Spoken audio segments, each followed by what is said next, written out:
On Wednesday, September 10, 2025, Charlie Kirk appears at an event in Orem, Utah. The gathering takes place in the Sorensen Center courtyard at Utah Valley University. As part of his American Comeback Tour, the program highlights his trademark Prove Me Wrong debate format. Kirk sits at a table under a wide tent. Students step forward with opportunities to question him and argue their points. Roughly 20 minutes into the talk, a student challenges him about mass shootings. He asks, "Do you know how many transgender Americans were mass shooters in the last decade?" The crowd reacts with applause when he answers, 5. "So 5 is significant, don't you think?" Kirk continues, offering a small acknowledgement. He adds, "Now do you realize how many shootings took place across America in that same period?" But his point gets interrupted by an interjection. The exchange shifts suddenly when someone yells, "Oh my God, go, run, run!" At age 18, Charlie Kirk delivers a college speech for the first time. He appears like any typical young conservative voice. But at that event, one listener takes notice. Will Montgomery sees that students pay attention to Kirk. Unlike other right-wing speakers, Charlie manages to hold the crowd's focus. Within a month, in September 2012, he and Montgomery launched Turning Point USA. Kirk says, "What we're building is a push into high schools and colleges to confront the falsehoods printed in textbooks." From the start, the group is a nonprofit dedicated to spreading conservative values among youth.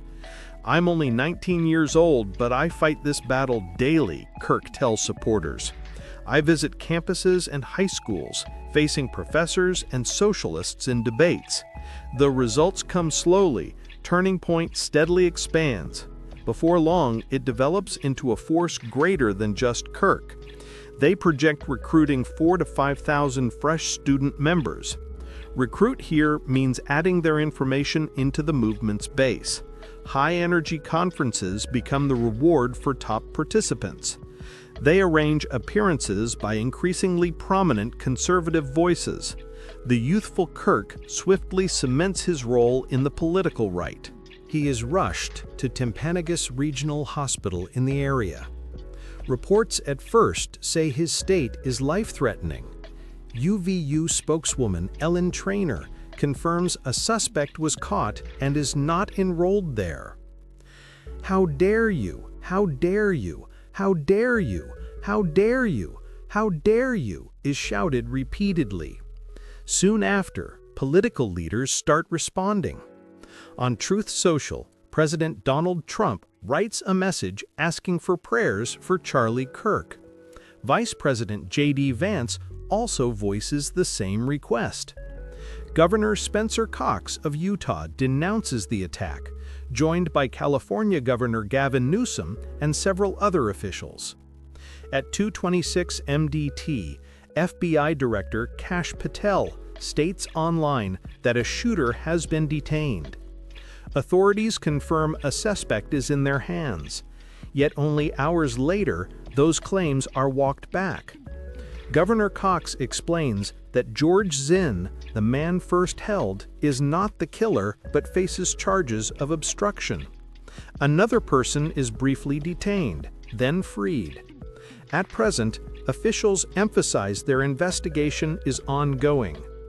At 2:40 MDT, confirmation of Charlie Kirk's passing is made.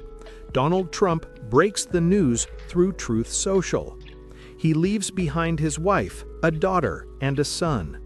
"To my fellow Americans, I mourn and rage at the cruel murder of Charlie Kirk on a Utah campus," Trump declares. Medical examiners state he died from a gunshot wound to the throat.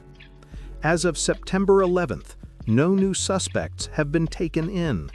President Trump directs that U.S. flags be lowered to half-staff until Sunday night as a tribute. This once again shows how immediate the risk of political shootings is across America. The nation has suffered a heartbreaking loss. Let me stress that this was a targeted political killing. From the perspective here in Europe, It highlights how dangerously divided things are in the United States.